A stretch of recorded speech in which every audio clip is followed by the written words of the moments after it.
29절까지 요한계시록 2장 18절에서 29절까지 같이 우리 합력해서 합독으로 우리가 읽겠습니다. 같이 읽습니다. 시작. 도아디라 교회의 사자에게 빙지하라. 그 눈이 불꽃 같고 그 발이 빛난 주석과 같은 하나님의 아들이 이르시되 내가 내 사업과 사랑과 믿음과 성김과 인내를 안노니 내 나중 행위가 처음 것보다 많도다. 그러나 내게 책망할 일이 있노라. 자칭 선지자라 하는 여자 이세벨을 내가 용납하리니 그가 내 종들을 가르쳐 깨어 행음하게 하고 우상의 제물을 먹게 하는도다. 또 내가 그에게 회개할 기회를 주었으되 자기의 음행을 회개하고자 하지 아니하도다.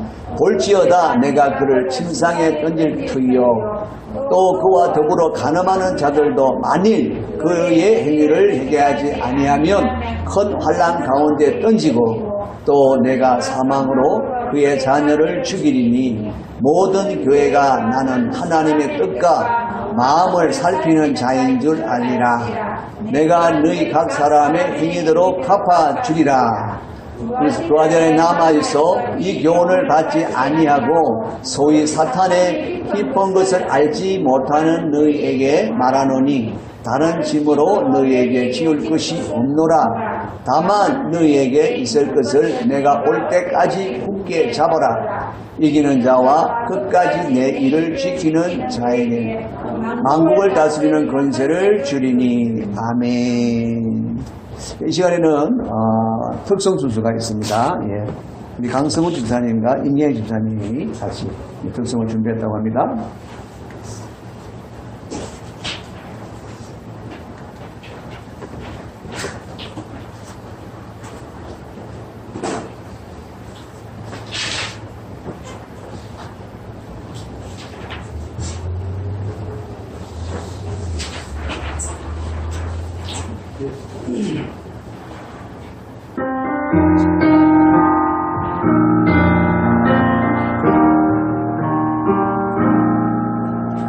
든 곳에 내가 있고 내가 진 곳에 내가 있으면 나는 사라지지 않노라.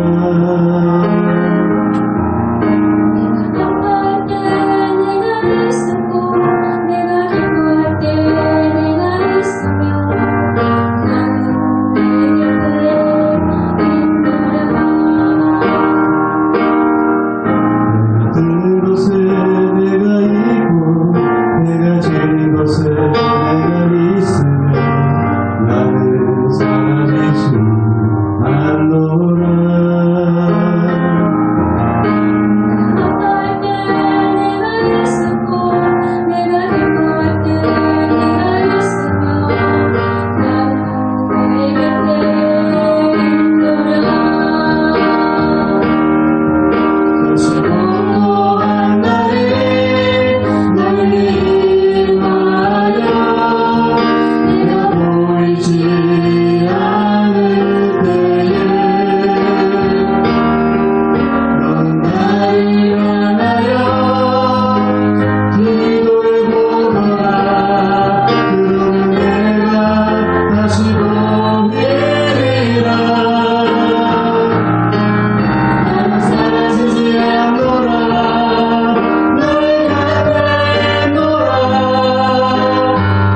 우리 하나님이십니다.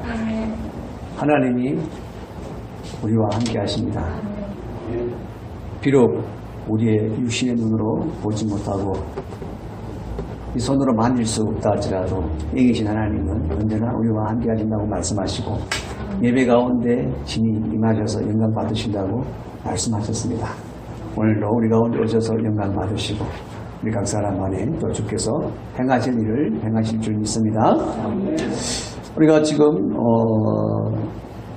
예수님께서 지금 천상에서 지상에 있는 교회에 보내는 편지를 7통을 우리가 지금 보고 있는 가운데 오늘 가장 중앙에 있는 4번째 도아디라 교회에 보내는 편지입니다. 자, 여러분, 이 도아디라 교회에 보내는 편지에는 좀 특징이 있죠. 이것이 7편지 중에 가장 중앙에 있다는 것이고 또 이 편지 내용이 가장 길다는 것입니다. 가장 긴 절을 가지고 있습니다. 내용이 가장 길죠. 내용이 많습니다. 히브리 문학의 기법을 보면 이렇게 이 키아즘 구도라고 해서 모든 가장 중요한 핵심을 중앙에다가 숨겨 놓는 경우들이 많습니다. 그래서 앞뒤 구절들을 이렇게 병행시켜 가면서 그래서 가운데에 그 핵심 요지를 나타내는 경우들이 많습니다. 그게 히브리 문학, 이게 히브리 문학이잖아요. 히브리어로 쓰여져 있고 히브리인들에 의해 쓰여져 있기 때문에 그들에게는 그런 언어적인 구조를 가지고 있습니다. 그래서 어떻게 보면 이 도아디라 교회에 보내는 편지는 7편지 중에 가장 중요할 수 있는 편지라고 우리가 볼 수 있고 그리고 특별히 또 내용도 가장 많은 것을 볼 때에 특별히 우리에게 전하시고자 하는 주님의 핵심의 진리가 담겨 있을 것이라고 그렇게 여기십니다. 그래서 오늘도 성령을 의지해서 주의 깊게 우리가 주의 음성을 들을 수 있기를 바랍니다. 자, 먼저 우리 앞에서 우리가 쭉 보면 그죠? 자, 우리가 한 번 더 우리가 앞에 세 통의 편지를 우리가 먼저 앞에 봤는데 주님은 내가 너와 함께 함을 확신하라고 말씀하셨고 너의 수고를 내가 아느니라 힘을 내라 열심을 내라 하시는 말씀을 들었고 사랑으로 행해야 된다. 사랑으로 서로 섬기라 하는 말씀을 들었고 그리고 산소망으로 살라. 산소망으로 이기는 자가 되라는 그런 에베소 교회를 통하여 우리가 말씀을 들었고 그리고 스미나 교회에서는 믿음을 지키는 일로 비록 환난을 당하고 궁핍을 겪을지라도 실상은 너희가 부유한 자다. 그러므로 실상을 바라보고 살라는 말씀을 주셨고 그죠? 환난은 반드시 이기게 되었으니까 두려워하지 말라. 그리고 끝까지 하나님을 신뢰하라. 죽기까지 약속을 신뢰하라. 주님 말씀하셨습니다. 그리고 마침내 너희가 생명의 멸류관을 쓰게 될 것이고 주와 함께 왕도하게 될 것이라 라고 말씀하셨습니다. 그리고 지난주에 버가마 교회에 보낸 편지를 통해서는 너희 힘든 처지를 내가 알고 있다. 너희가 힘든 상황을 지나고 있는 것을 내가 알고 있다라고 말씀을 하셨고 그죠?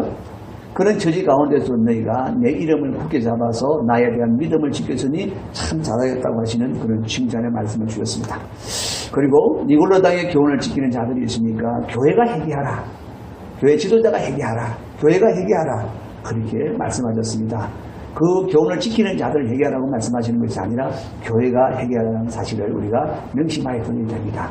그래서 누가 잘못하고 누가 빠지고 그런 것에 대해서 막 질책하고 회개하라고 막 촉구하기에 앞서서 교회가 먼저 회개한다는 사실을 우리가 맹심해야 된다는 것이죠. 자, 그리고 이기는 너희에게는 하늘의 양식 만나를 주시고 또 새 이름을 기록된 힘도를 주리니 곧 천국에서 영생을 누리게 될 것이라고 이렇게 말씀하셨습니다. 자, 드디어 이제 도아디라에 보내는 이제 사랑의 편지 4번째 오늘 편지인데요. 오늘 이 편지를 보면 자, 먼저 역시 마찬가지로 예수님 자신의 모습을 보이십니다. 도아디라 교회 사자에게 편지하라. 그 눈이 불꽃 같고 그 발이 빛난 주석과 같은 하나님의 아들이 이르시되 라고 말씀하고 있습니다. 자, 이것을 보면 그죠? 계속해서 예수님의 모습은 1장에 보았던 형상 그대로죠. 그렇게 말씀하시면서 그 교회에 맞게 그 모습을 또 나타내 보이신다는 것입니다. 그 눈이 불꽃 같고 라고 하시는 건 정말 모든 것을 세세히 살피시고 뒤에 보면 이제 나오 있듯이 뒷구절에 나오 있는데 사람의 마음과 뜻을 헤아리시고 아시는 분이시고 그 행위를 감천하시는 분이라는 것입니다. 그리고 그 발에 빛난 주스과 같은 하나님의 아들 곧 그가 원수 사탄 마귀를 능히 이기고 승리하신 구원자이시고 심판자 되신다는 것입니다. 그래서 여러분 사람들의 마음을 아시고 뜻을 아시며 행위를 감찰하사 그 행위대로 심판하시는 심판주께서 말씀하시되라는 그 말씀이라는 것이죠. 그래서 오늘은 좀 뭔가 좀 깊이 있는 그런 주님의 음성을 우리가 들을 수 있을 것 같습니다. 자, 먼저 똑같습니다. 구조는 똑같습니다. 먼저 칭찬하시죠. 칭찬으로 위로하고 격려하십니다. 내가 내 사업과 사랑과 믿음과 승진과 인내를 안노니 내 나중 행위가 처음 것보다 많도다. 자, 쉽게 말하면 여러분 그렇습니다. 지금 네가 정말 열심으로 수고하는 일에 사랑과 믿음과 승진과 인내로서 수고하는 일이 처음보다 많아졌구나 이 말입니다. 여기 사업이라고 하는 것은 여러분 힘써 수고하는 일을 얘기하는 거예요. 힘써 수고하는 일, 어떤 일이겠습니까? 지금 사랑과 믿음과 승진과 인내로 할 수 있는 일은 바로 우리가 하나님의 일입니다.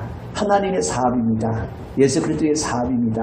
그러니까 주의 몸되기를 열심히 섬기는 일들을 하고 있는데 어떻게 섬기고 있다고 말씀하고 있습니까? 사랑과 믿음과 승진과 인내로서 수고한다는 말입니다. 그러면서 내 나중 행위가 천국보다 많다라고 하는 것은 그죠?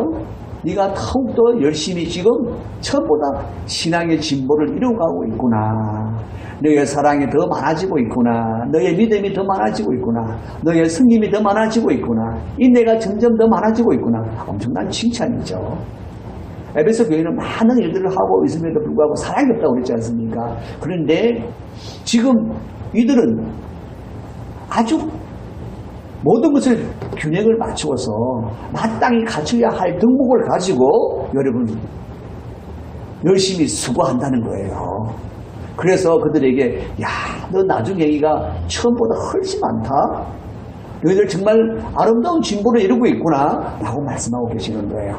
여러분 여기 사랑과 믿음과 승진과 인내를 안노니 그랬는데 여러분 바로 이것은 예수님이 친히 사람이 되어 오셔서 제자들에게 하나님의 뜻을 이루는 하나님의 사업을 이루시는 완성하시는 그 일에 모든 예수님의 덕목의 기초들이었습니다.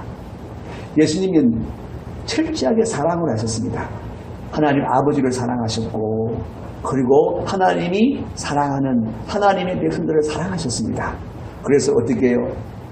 그 사랑하기 때문에 그 사랑을 어떻게 나타내셨습니까? 자신을 온전히 내어주시는 것으로 자신의 목숨을 온전히 내어주시는 것으로 사랑을 우리에게 확실하게 보여줬습니다. 그러니까 여러분 모든 사역의 중심은 뭐가 있어야 됩니까? 모든 하나님을 위한 모든 수고하는 일에 뭐가 있어야 됩니까? 사랑이 있어야 된다는 것이죠. 예수님은 그 사랑으로 그 일을 감당하셨습니다. 그리고 또 믿음, 철저하게 하나님을 신뢰하고 믿었다고 예수님은 그렇게 성경을 고백하고 있습니다. 자신 넉넉하게 죽은 자 가운데 살리실 하나님 아버지를 신뢰했기 때문에 믿었기 때문에 그는 넉넉하게 십자가를 질 수 있었다고 그렇게 말씀하고 있습니다. 그리고 하나님이 언제나 그와 함께 하시고 그가 홀로 있도록 하지 않으시고 그리고 모든 하나님의 일을 이루어가는 데서 하나님께 구하는 것을 하나님 아버지가 다 들으시고 다 이루어 주신다는 믿음을 가지고 있었습니다. 그래서 그분은 그저 모든 일에 서스림 없이 그 일들을 진행한 것이죠. 그래서 철저하게 하나님 아버지를 신뢰하고 믿는 믿음으로 이루어갔다는 것입니다. 그리고 여러분 섬김도 역시 마찬가지죠. 예수 그리스도의 십자가의 죽으심은 많은 사람들을 위하여 대속물로 내어주는 섬김이라고 그랬습니다. 그렇죠? 자신을 온전히 다 내어줘서 대속물로 내어줘서 우리를 섬겨주셨다. 그렇죠? 예수님의 사역은 철저하게 섬김 그 자체였습니다. 그래서 나는 인자가 세상에 온 것은 섬김을 받으려 함이 아니고 섬기려 하노라 그랬습니다. 섬기려고 왔다고 말씀하셨고, 그래서 내가 나를 너희를 위하여, 많은 사람들을 위하여 제 선물로 내어준다고 말씀하셨습니다. 그러니까 예수님이 그 승님이 무엇인가를 확실하게 보여주셔서 그 승님으로 말미암아 그 하나님의 모든 그 사업을 누신 것이죠. 그리고 인내도 예수님은 철저했습니다. 그죠? 모든 일에 인내하셨습니다. 온갖 조롱도 다 받아내셨습니다. 침뱉음과 능력도 참아내셨습니다. 십자가의 그 고난도 인내하며 다 참아내셨습니다. 예수님의 인생은 그 인내를 우리에게 온전히 보여주신 것입니다.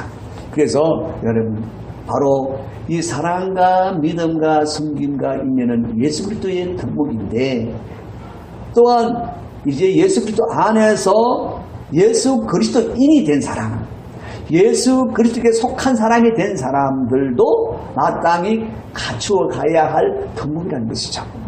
우리가 예수 그리스도의 형상을 입고 예수 그리스도의 장성한 분량까지 자라간다고 말하고 있잖아요. 그 자라감이 뭐냐? 곧 우리가 사랑이 예수님처럼 사랑하는 자가 되는 것이고, 예수님처럼 믿는 자가 되는 것이고, 예수님처럼 섬기는 자가 되는 것이고, 예수님처럼 인내하는 자가 된다는 것입니다. 그래서 여러분, 바로 이러한 덕목을 가지고 우리가 하나님의 부르심을 따라서 우리가 하나님의 일을 수고하며 이루어 간다는 거예요. 그래서 그러한 것들에 있어서 너희들이 너무 참 잘하고 있다. 너무 참 잘하고 있다. 너희들이 정말 잘 자라고 있구나. 너희의 신앙이 자라고 있구나. 그 말씀을 하고 있는 거예요. 얼마나 참 큰 칭찬인지 모릅니다. 여러분, 바로 우리가 신앙생활 한다는 자체가 무엇입니까? 곧 예수 그리스도를 닮아가는 것이잖아요. 그렇기 때문에 바로 우리가 무엇을 하든지 사랑과 믿음과 승인과 인내를 기초로 해서 그렇게 감당해야 하는데, 그런데 그것을 너무나 잘하고 있다 그렇게 말씀하고 있으니까 여러분, 정말 대단한 칭찬인 것이죠. 우리가 참 하나님이 일에 열심히 하는 사람들입니다. 그렇죠? 많이 수고하고 애쓰는 분들입니다. 여러분들이 그렇구나, 예수님이 우리에게 주시는 오늘 메시지는, 그래 네가 수고하는 거 내가 안다. 그렇죠? 그냥 에베소 교회도 수고하는 건 잘 안다고 그랬잖아요. 그렇죠? 여러 가지 칭찬 많이 하셨잖아요. 그런데 사랑이 빠졌다라고 했잖아요. 그죠? 그러면서 엄청나게 질책을 하시잖아요. 그죠? 그러니까 사랑이 없으면 안 된다는 말씀이잖아요. 그죠? 그래서 우리의 모든 수고하는 일에 그렇구나, 사랑과 믿음과 섬김과 인내로서 하는 것이구나, 이것을 기초로 하는 것이구나 라고 하는 것을 오늘 우리에게 말씀하시는 것입니다. 또 우리가 그렇게 자라갈 때에, 그렇게 수고할 때에 여러분, 우리의 신앙이 예수님을 닮아가는 거예요. 그리스도의 장성한 분량까지 이르러 가는 것이죠. 그래서 오늘 주님이 우리에게 말씀하시는 것은 무엇입니까? 너희의 수고하는 모든 일이 더 아름답고 더 큰 열매를 맺기 위해서, 하나님의 아버지의 기쁨이 되기 위해서는 너희의 사랑이 더욱 많아져야 하느니라 라고 말씀하시는 것이고, 너희의 믿음이 더욱더 많아져야 하는 것이니라 라고 말씀하고 계시는 것입니다. 너희의 승림이, 너희의 인내가 더욱더 많아져야 되는 것이다 라고 말씀하고 있습니다. 그럴 때에 너희의 수고가 더욱 아름다워지고 하나님의 사업이 더욱더 풍성하게 되느니라 라고 말씀하시는 거예요. 할렐루야. 오늘도 우리의 이 말씀이, 주님 주시는 이 말씀이 우리의 믿음이 되고, 그래서 그렇구나, 내가 이렇게 살아야 되는구나, 내가 이렇게 신앙생활 해야 되는구나, 여러분 마음에 그런 온전한 그런 결단들이 있기를 주의 이름으로 축원합니다. 자, 그리고 난 다음에 여러분 아주 책망으로 경고하시죠.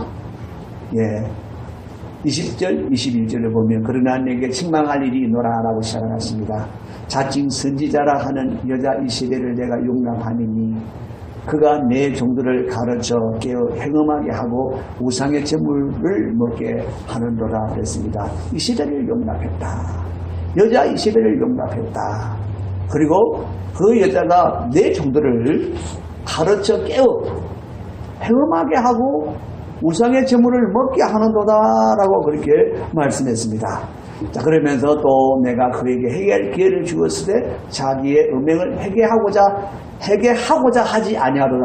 회개를 안 했다고 말하는 것이 아니라 회개하려고 하지 않는다라고 말하고 있습니다. 그죠? 여기서 우리가 중요한 말씀을 잘 들으셔야 됩니다. 자, 그러면 이세벨이라는 여인, 실제 인물이 있습니다.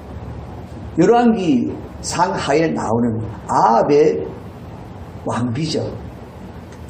자, 왕상 열왕기상 16장 31절에 보면 북이스라엘 아합 왕이 시돈 사람의 왕 옛발의 딸 이세벨을 아내로 삼고라고 말하고 있습니다. 그러니까 북왕국이었던 아합 왕이 그 이방 여인인 이방의 왕인 옛발이라고 하는 사람의 딸 이세벨을 아내로 취했다는 것이죠. 왕비가 됐다는 것입니다. 그런데 이 이세벨이 들어올 때에 들어와서 한 일이 뭐냐? 바알을 위하여, 바알신을 위하여 신전을 짓는 것이었습니다. 그리고 바알 신상을 세우고 또 아스타롯 또 신상을, 그 여신입니다. 여신상을 세우고 그리고 전역에다가 바알 신전을 세우고 바알 신상을 세워서 온 백성들이 다 바알 앞에 절하게 만들었습니다. 우상을 숭배하게 만들었습니다. 그리고 그들의 문화대로 음행하게 만들었습니다. 육체적인 음행뿐만 아니라 이제는 영적으로도 하나님을 떠나 우상을 섬기는 그런 음행을 하도록 만든 것이죠. 그리고는 엘리야 선지자 때는 모든 하나님의 선지자들을 다 죽여버렸어요. 그래서 엘리야가 하나님 나만 남았습니다. 그렇게 얘기를 하잖아요. 그렇죠? 물론 하나님은 7,000명을 숭배하고 계셨습니다. 그러나 겉으로 드러난 선지자들을 다 죽여버렸습니다. 누가? 이 이세벨이요. 그리고 여러분 나봇의 포도원 얘기를 잘 들었잖아요. 그렇죠? 그 나봇의 포도원을 빼앗기 위해서 나봇을 흉계로 그를 죽임을 당하게 했던 그런 여인입니다. 여러분 그런 여인이 결국 한 여인이 들어와서 하나님의 승리는 이스라엘 전체를 북왕 전체를 완전히 오염을 시켰다는 거예요. 완전히 타락을 시켰다는 거예요. 그런데 바로 그런 존재가 교회 안에 들어왔는데 네가 용납을 했구나. 아주 엄청난 지금 책망을 하시는 거예요. 그런 여자가 들어오면은 어떻게 됩니까? 그냥 교회 전체가 오염이 되는 것입니다. 타락하게 되는 것입니다. 그렇기 때문에 거기에 대해서 주님이 아주 엄중하게 지금 책망을 하시는 것입니다. 그래서 그 여인에 대해서 지금 바로 심판에 대해서 말씀을 하시는데 먼저는 뭐라고 합니까? 회개할 기회를 주셔도 돼. 그런데 회개하려고 하지 아니한다. 여러분, 사탄은 회개하지 않습니다. 마귀는 절대 회개하지 않습니다. 그리고 사탄의 매인자들도 회개하지 않습니다. 적 그리스도들도 회개하지 않습니다. 거짓 선지자들, 음료들도 회개하지 않습니다. 왜냐하면 그들 스스로가 회개하려고 하지 않습니다. 회개도 여러분 우리 스스로 회개하는 게 아니에요. 하나님의 은혜가 주어져야 회개하는 것입니다. 그러나 사탄은 회개할 기회를 주지 않습니다. 마귀는 절대 회개할 기회를 주지 않습니다. 그 안에 묵혀서 그를 승리는 자들도 회개할 능력을 주지 않습니다. 그런데 왜 예수님이 회개할 기회를 주었다고 그러느냐? 저도 여러분들은 회개하려고 하지 않는 존재라는 것을 우리에게 말씀하고 계시는 거예요. 그래서 여러분, 이단의 개수들이 회개하는 것 같습니까? 절대 회개하지 않습니다. 왜냐하면 그들은 강력하게 사탄의 앞자리이기 때문에, 사탄에 사로잡힌 사탄의 종이기 때문에 회개하지 않습니다. 회개하려고 하지 않습니다. 그렇기 때문에 여러분 반드시 그들이 심판을 받을 수밖에 없는 것이죠. 그래서 주님이 어떻게 해요? 그들에게 아주 엄중한 지금 심판을 얘기합니다. 볼지어다 내가 그를 침상에 던질 것이요. 여러분 침상에 잠자라고 던지는 게 아니에요. 우리가 병상이라고 말할 수 있고 결국 사망의 상이라고 말할 수가 있습니다. 결국 그를 심판하시겠다는 얘기예요. 여러분 심판하시겠다. 이런 병상에 떨어지면 병상에서 일어나지 못하면 하나님이 쳐서 병상에 떨어지면 일어날 수 있습니까? 못 일어납니다. 그대로 죽는 것입니다. 즉 사망에 던지겠다 이 말입니다. 곧 심판하시겠다 이 말이죠. 그리고 그와 더불어 가늠한 자들도 만일 그의 행위를 회개하지 아니하면 큰 환난에 던지고 여러분 큰 환난은 여러분 거의 심판을 얘기하는 것입니다. 물론 지금 하나님의 종들을 깨었다라고 말하고 있잖아요. 그죠? 깨었다. 가르쳐 깨었다. 그래서 그들 중에 넘어간 자들도 있는 것입니다. 그런데 그들에게는 어떻게 해요? 다시 돌이키도록 큰 환란을 주는 거예요. 왜냐하면 여러분, 은간한 환란을 줘가지고는 돌아오지 않습니다, 여러분. 엄청난 환란에 던져야 그들이 야 이게 아니구나, 도무지 안 되는구나, 절망 가운데 떨어져야 다시 하나님을 찾는 거예요. 그런데 여기 대부분들은요, 사실은 그 안에 예수가 없는 사람들이 대부분입니다. 그래서 뒤에 부분에 두아디아 교회에 남아있는 자들을 말씀하시거든요. 남아있는 자들은 실제적으로 예수를 믿는 사람들이고, 남은 자의 사상이라는 것은 바로 하나님이 택한 자라는 얘기거든요. 하나님이 택하여서 예수가 그들 안에 있는 자들은 이라고 뒤에 나옵니다. 그런데 이들은 대부분은 다 그 안에 예수도 없는 사람들이 그냥 교회 안에 들어왔던 것입니다. 그냥 교회만 다니는 사람들이었습니다. 그런 사람들이 대부분이었습니다. 그 중에 물론 예수가 있는 사람도 있었을 것입니다. 그러나 그들을 큰 환난 가운데 던져서 절망 가운데 다시 나오게 하시는 하나님의 은혜가 그들 가운데 주어졌지만, 그러나 대부분은 뭡니까? 바로 대하려는 사망에 던집니다. 그게 이어서 나오는 말이 바로 그 말입니다. 바로 내가 또 사망으로 그의 자녀를 죽이니, 어떤 자녀입니까? 이세벨의 자녀 얘기하는 거예요. 이세벨의 자녀. 이세벨의 자녀. 바로 영적인 자녀를 얘기하는 거예요. 이세벨을 따라서 이세벨에 묶인 자들, 사탄에 묶인 자들, 사탄을 따르는 자들, 사탄의 자녀들, 이 말입니다. 그런 자들은 어떻게 사망으로 죽이리니, 여러분 심판하시겠다는 얘기입니다. 심판하시겠다. 그러니까 여러분 결국 이세벨이라는 여인이 누구냐? 여러분 이세벨이라는 여인은 여러분 사탄의 세력에 지금 앞잡이 노릇하는 적그리스도입니다. 적그리스도. 음녀라고도 하죠. 음녀. 거짓 승자라고도 합니다. 그런데 혹자는 얘기를 하죠. 저 그리스도는 마지막 때에 나온다. 그런데 여러분 마지막 때에 나오는 것이 아니고, 저 그리스도는 예수 그리스도를 해방하는 자들입니다. 사탄의 앞잡이 노릇하는 거짓 선지자들은 다 저 그리스도에 해당되어지는 것입니다. 그래서 예수님 당시에도 저 그리스도가 있었다고 그렇게 성경이 말씀하고 있고, 사도 요한도 이미 저 그리스도가 활동하기 시작했다고 그렇게 말하고 있고, 그러니까 이미 여러분 저 그리스도는 나타났다고, 이미 그 시대마다 나타났던 거예요. 여러분요. 마지막 때에 저 그리스도가 나서 세상을 우리를 갖다가 성도들을 완전히 대하나에 몰아넣는 것이 아닙니다. 바로 모든 거짓 선지자들은 바로 사탄의 노릇하고 있는 거짓 선지자들이 바로 적 그리스도라는 거예요. 그러니까 이들은 해결할 길도 없는 것이고, 이들은 반드시 심판에 던져질 것이라고 말씀하고 계시는 것이고, 그리고 여러분 그를 따르는 자들도 역시 마찬가지로 다 심판에 떨어질 것이다, 그렇게 말씀하고 계시는 것이죠. 여러분 그래서 지금도 여러분 적 그리스도가 여러분 활동하고 있습니다. 이 시대도 여러분 바로 그런 자들이 지금 들어와서 두아디아 교회에 있는 것을 용납하면 안 된다고 아주 강력하게 말씀하고 계시는 것입니다. 왜냐하면 이들은 이렇게 심판받아야 할 존재야. 이들의 정체가 뭔지 아니? 바로 적 그리스도야 라고 말씀하신다 이 말이에요. 그러니까 여러분 교회 안에 들어오게 될 이 적 그리스도에 대해서 아주 엄중하게 경고하시는 거예요. 경고하시는 거예요. 자, 그럼요. 자, 그러면서 여러분, 이거는 이제, 두 번째로 우리가 나온 얘기고, 그러면 우리가 이 시대에 그러면 여러분, 우리 시대는 과연 어떤 이세벨이 교회 안에 들어와 있을까? 여러분, 이미 이세벨이 들어왔습니다. 교회 안에 들어와 있습니다. 즉, 그리스도가 들어와 있습니다, 여러분. 이미 들어와 있을 뿐만 아니라, 교회를 완전히 잠식해 버렸습니다. 여러분 왜 저 서유럽에 그렇게 부흥을 이루었던 교회들이 다 문을 닫았습니까? 다 몰락해 버렸습니까? 바로 이 시대를 용납했기 때문에 그렇습니다. 이 시대를 용납했기 때문에, 바로 적 그리스도를 용납했기 때문에 그렇습니다. 적 그리스도는 여러분 내가 적 그리스도라고 머리를 띄고 도는 것이 아닙니다. 진리를 완전히 깨뜨리고 하나님의 진리를 깨뜨려서 하나님의 믿는 신앙에서 떠나게 만들고 하나님을 믿지 못하게 만드는 것이 바로 저 그리스도예요, 여러분. 서구 교회를 몰락시켰던 가장 강력한 것이 무엇입니까? 바로 여러분 동성애라는 것입니다. 동성애.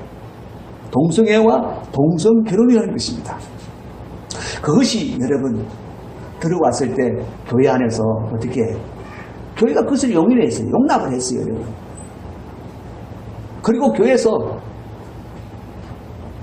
합법화시키는데 일조를 했습니다. 법으로. 그리고 목사들이, 성직자들이 주례하는 것을 허용했습니다. 남자가 남자가끼리 결혼하는 것을 주례한다니까요. 그것도 성직자가. 여자가 여자끼리 결혼하는 것을 주례했다니까요. 결론은 뭡니까? 이들의 동성애가 합법적으로 이루어질 수 있도록 용인한 것이고 그것을 어떻게 해요? 오히려 아름답게 미화시킨 것입니다. 그래서 동성결혼이 이루어지게 만든 것입니다, 여러분. 교회가 그 일을 감당했습니다. 바로 그 동성애를 주장한 세력들이 여러분 뭡니까? 바로 저 그리스도의 집단들이에요, 여러분. 이 시대의 저 그리스도의 집단이라니까요. 결국 그러니까 뭐가 됩니까? 하나님의 진리가 끝나버리면 여러분 그 교회는 더 이상 교회가 아닙니다. 계속해서 말씀하고 계시는 게 뭐였습니까? 직분을 주었는데 사명을 주었는데 네가 그것을 잊어버리면 네가 그것을 이루지 아니하고 그냥 내버려 방치하면 촛대를 옮기겠다. 내가 가서 내가 하겠다. 뭐라고 말씀하고 계시는 것입니까? 네게 뜻맡기지 않겠다. 내가 더 이상 교회에서 해야 될 일을 하도록 내가 하지 않겠다라고 하시는 말씀이에요. 그러니까 교회들이 이미 교회가 아닌 교회가 되어버린 것이죠.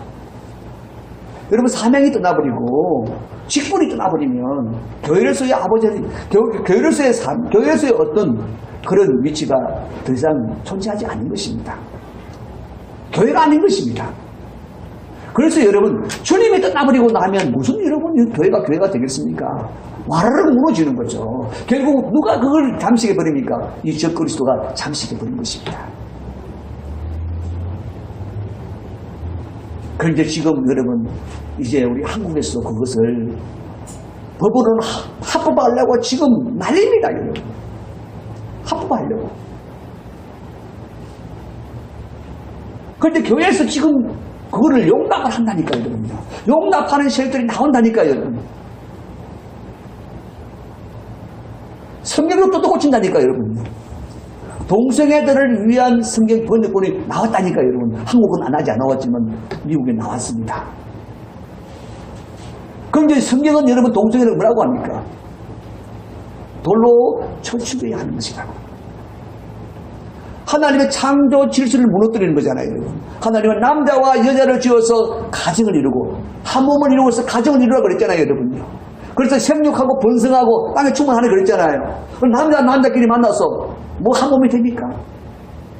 그냥 쾌락의 도구일 뿐이죠, 두 사람 다. 그런데 그것을 비호하고 그것을 묵과하는 교회는 더 이상 교회가 아니라는 거예요. 저 그리스도가 이렇게 잠식해버린 교회는 그렇게 한순간에 다 무너져버리고 말았습니다. 그런데 지금 한국에서 지금요 그 일들이 지금 이루어지고 있다니까요. 저 그리스도 마지막 때 그냥 뿌다고 나오겠지. 아닙니다. 교회를 무너뜨리고 그리스도를 해방하는 것이 저 그리스도입니다. 이미 그 일들을 지금 한국에서 적극적으로 지금 행하고 있는 거예요. 거기에 여러분 지금 교회들이 지금 거기에 지금 빨려 들어가고 있다니까요. 인권 중요하죠. 인권 중요하죠. 동성애자들도 인권이 중요하죠. 그들도 인간이니까. 그런데 인간의 인권이라는 것이 무엇입니까? 딴 데 있는 게 아니에요. 사람만이 하나님의 형상으로 지음받았다고 하는, 그래서 존귀한 존재라고 하는, 그것 때문에 사람은 특별한 존재다. 사람에게 존엄성이 있다라고 하는 것이 인권이에요, 여러분요. 뭐 때문에? 하나님의 형상으로 지음받았기 때문에. 그런데 하나님 형상을 우리가 지음받았으면 하나님처럼 살아야죠, 여러분. 하나님이 말씀하신 대로 우리가 살아야죠. 그런데 하나님을 배역하는, 하나님을 거역하는 자가 무슨 인권이 있습니까? 그 인권을 우리가 보장을 해줘야 되니까 아니라는 것입니다. 그건 인권이 아니에요, 여러분. 지금 포괄적 소수자 보호법을 지금 통과시키려고 지금 청와대에서 지금 대통령으로 지금 시행하려고 지금 하고 있습니다. 그래서 지난 목요일 날 바로 청와대 앞에서 헬스를 썼죠. 목사님들이 거기서 모여서 목사들이 헬스를 쓰고 절대 반대한다. 우리는 그점 못 갈 수 없다. 왜냐하면 여러분 바로 그 순간부터 동성애는 미화가 되어집니다. 모든 학교에서 동성애를 가르쳐야 된다니까요. 동성애를 가르치는 여러분 학교를 생각해 보십시오. 우리 아이들이 장차 어떤 사람이 될 것인가. 교회만 망하는 것이 아닙니다. 교회가 망하면 여러분 다 그 사회도 망하게 되어 있고 결국 하나님의 심판이 임하게 되어져 있습니다. 하나님이 왜 이렇게 준엄하게 내가 침상에 집어던질 것이라고, 사망으로 집어던질 것이라고, 대환란으로 집어던질 것이라고 그렇게 엄중하게 경고하십니까? 바로 그 일은요, 교회를 몰락시키는, 교회를 타락시키려고 하는, 교회를 완전히 와해시키려고 하는 저 그리스도 집단에 바로 사탄의 집단들이 하는 행위이기 때문에 그렇습니다. 그래서 정신을 바짝 차려야 된다는 것이죠. 우리가 단순히 아이고 동성애는 옳고 그런 차원의 얘기가 아닙니다. 교회의 존립이 달려있는 것입니다. 교회의 가장 여러분 교회는 진리가 끝나면 교회가 아니잖아요, 여러분. 그래서 여러분 우리가 더욱더 많이 정말 경각심을 가지고 기도해야 돼요. 하나님 정말 교회를 살려주십시오. 하나님 교회를 살려주십시오. 우리 교회가 진리를 산수하게 해주십시오. 정말 이 더러운 악법들이 개진되지 않도록 지켜주시고 이 동성애가 한국 교회 안으로 들어오지 못하도록, 뿐만 아니라 한국에 발붙이지 못하도록, 절대로 확보될 수가 없도록 하나님 도와달라고 우리가 기도해야 됩니다. 정말 그것을 용납하면 안 되는 거예요. 용납하는 것은 곧 이런 엄청난 비극이 일어난다고 말씀해주고 계시는 거예요. 우리는 그래도 여러분 샘플을 보고 있습니다. 아, 교회가 결국 적그리스도에게 넘어지는 것이, 무너지는 것이 바로 전 현장이구나. 서구의 그 교회들이 다 무너지는 현장들이 바로 우리에게 산 교훈이잖아요. 정말 우리가 정신을 바짝 차려야 되는 것이죠. 그리고 여러분 또한 그뿐만이 아닙니다. 지금은 또 페미니즘이라고 하죠. 그게 원래는 좋은 의도입니다. 여성의 권리를 보장해주자, 사회적 정치적 그런 권리를 보장해주자, 좋은 뜻으로 시작되었는데, 그런데 지금은 뭡니까? 지금은 성을 파괴하자, 남성 여성 필요 없다, 동등하자. 그럼 아예 남성이란 말 여성이란 말도 우리 쓰지 말자. 이거는 뭘 얘기하는 것입니까? 하나님이 남자와 여자를 지은 이 성을 파괴하겠다는 얘기입니다. 결국 페미니즘이 지금 어디로 걸려가고 있느냐, 결국 그게 정체가 드러난다는 것입니다. 아, 저 그리스도 집단들이구나. 그 한 사람 한 사람들 저 그리스도가 아니라 그 사상 자체가 저 그리스도라는 것입니다. 그러니까 결국은 뭡니까? 여성 우상을 지금 만들고 있습니다. 아주 심각한 상태까지 지금 하고 있어요, 지금요, 세계가. 그런 것들도 여러분 바로 이 시대에 해당되어지는 것이고, 그리고 여러분 또한 모든 권위를 무너뜨리는 포스트 모더니즘도 마찬가지입니다. 권위가 어디 있어? 절대 권위가 어디 있어? 다 상대적이지. 결국 그 상대적이라고 만드는 그 사람과 사람 사이는 상대적입니다. 그런데 여러분 진짜 진리는 상대적입니까? 아닙니까? 아닙니다, 여러분. 하나님은 상대적입니까? 아닙니까? 아닙니다. 그런데 결국 그 상대주의를 만들어가는 것은 뭐냐? 하나님을 우리가 똑같은 상대로 만들겠다는 것이고, 진리 말하지 마라. 그것만 진리가 아니다. 누구든지 진리라고 생각하는 것이 진리일 뿐이지, 상황에 맞게 다 틀리는 것이지 라고 말한다는 것입니다. 결국 그래서 그것이 교회 안에 어떻게 들어옵니까? 꼭 주일날 교회 가야 되나? 꼭 주일을 지켜야 되나? 꼭 11조 해야 되나? 꼭 교회에 속해야 되나? 그냥 뭐 하나님 어디 계시다 그러는데, 여러분 하나님은 물론 어디든 계시죠. 그런데 하나님이 지 마음대로 예배하라고 어디든 계신 게 아니잖아요. 하나님은 분명히 교회라고 하는 그리스도의 몸을 이루게 하셨습니다. 그리스도의 몸을 이루게 하셔서 그 안에 속하게 하셨고, 그리고 그리스도의 몸을 온전하게 이루어가는 지체들이 되게 하셨습니다. 그런데 여러분, 그것이 하나님이 교회를 세우신 목적인데, 여러분, 그런데 아이고 뭐 어렸다 계신데 뭐 집에도 텔레 보면서 뭐 예배도 되는 것이고 그런 거 인터넷으로 그냥 하면 되잖아. 여러분, 그것은 하나님 받으시는 예배가 아닙니다. 여러분. 하나님 그분 앞에 그분의 진리대로 나와서 예배하는 것이 예배입니다. 진리는 여러분, 우리가 교회로 하나 되어져서 하나님께 예배하는 것이 예배라고 합니다. 여러분, 그런데 여러분, 뭐 주일날 나라면 집에서 예배 되지 뭐. 그런데 그것이 지금 엄청나게 불어나고 있다니까, 여러분요. 결국 교회가 그런 그리스도의 그런 사상 속에 지금 넘어가고 있다는 사실입니다. 그러니까 우리가 정말 깨워서 우리가 이런 때구나, 정말 정신을 바짝 차려야 한다고 주님 말씀하고 계시는 거예요. 할렐루야. 그래요. 오늘 우리가 오전 시간에는 우리가 주님 칭찬하시는 내용과 책망하신 내용만 가지고 오늘 우리가 말씀을 뵙겠습니다. 그리고 오후 시간에 이제 그런 상황 가운데서 우리가 어떻게 살아야 할 것인가 하는 것에 대하여 금면이 나오죠. 24절, 25절, 그리고 또 이기는 자는, 이렇게 해서 29절까지 말씀은 우리가 오후 시간에 하나님 말씀을 함께 듣도록 하겠습니다. 자, 이 시간 우리 다 같이 한번 기도하기 원합니다. 합심해서 기도하실 때, 하나님, 정말 우리가 정말 잘못하면은 우리 자신들이 정말 등한히 여길 수밖에 없는 이 이세벨이라는 존재, 즉 그리스도의 존재가 정말 우리가 알지도 못하는 사이에 교회 안에 들어오고 교회를 잠식하는 이런 엄청난 비극들을 우리가 보게 되는데, 주님께서 오늘 정말 그 이세벨에 대한 경고의 말씀을 주신 것을 우리가 더 온전히 경고로 우리가 받을 수 있게 하시고, 그래서 내가 정말 하나님의 자녀로서 주의 몸된 교회 또 지체로서 뿐만 아니라 하나님 나라를 이루어가는 하나님의 사람들로서 우리가 마땅히 우리 하나님을 지켜야 하고 하나님을 확장해 가야 되고 주의 몸된 교회를 지키고 주의 몸된 교회를 확장시켜 가야 되는 귀한 하나님의 사람들로 우리가 세워져 있는데, 하나님 정말 우리가 혹시라도 이 세대에 대한 그런 경각심이 없었다면 이 시간 우리가 더욱더 경각심을 가질 수 있는 은혜 베풀어 주시고 우리의 눈을 밝혀주셔서 그런 새벽들을 분별할 수 있게 하여 주셔서 결코 우리 교회 안에 그런 사상이 물들지 않도록, 그런 사상들이 흘러들어오지 않도록, 하나님 또 뿐만 아니라 모든 교회들 안에 그런 사상이 흘러가지 않도록 우리 하나님 앞에 정말 기도할 수 있는 하나님의 사람들로 채워달라고 우리가 기도하기 원합니다. 다 같이 말씀을 생각하시며 다시 한번 기도하겠습니다. 우리 주여 한번 기도하겠습니다. 주여